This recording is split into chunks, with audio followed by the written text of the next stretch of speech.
Video incizimet e siguruara nga policia, shtetasi Irakli Leka, shefi i regjimit të brendshëm në burgun e Lushnjës, u shoqërua me pranga pasi hetimet zbulua një skem të organizuar rishfeti brenda institucionit penitenciar. Ai dyshohet se merrte parangat burgosurit dhe të afërmit e tyre për t'i lejuar leje shpërblyese.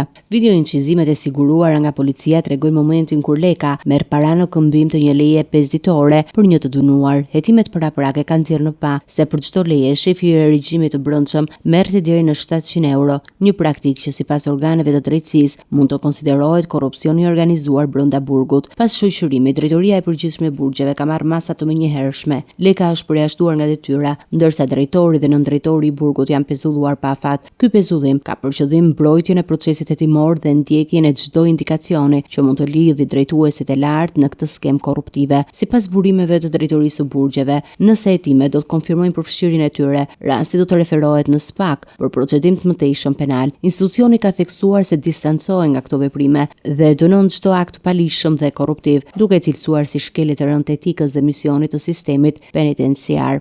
Rasti ka tërhequr vëmendjen edhe për shkak të historisë së Lefkës. Hetimi ka për qëllim jo vetëm zbardhjen e skemës së korrupsionit, por edhe për të garantuar transparencë dhe integritet institucioneve penitenciare, duke parandaluar çdo abuzim të mundshëm mes të burgosurve dhe të afërmit të tyre. Ky rast i fundit vjen si një mesazh i qartë për të gjithë stafin e burgjeve në vend. Çdo shkelje ligjore dhe etikës do të ndiqet me rigorozitet dhe drejtuesit do të mbajnë përgjegjësi për çdo veprim të palishëm që mund të dëmtojë besimin e publikut në sistemin penitenciar.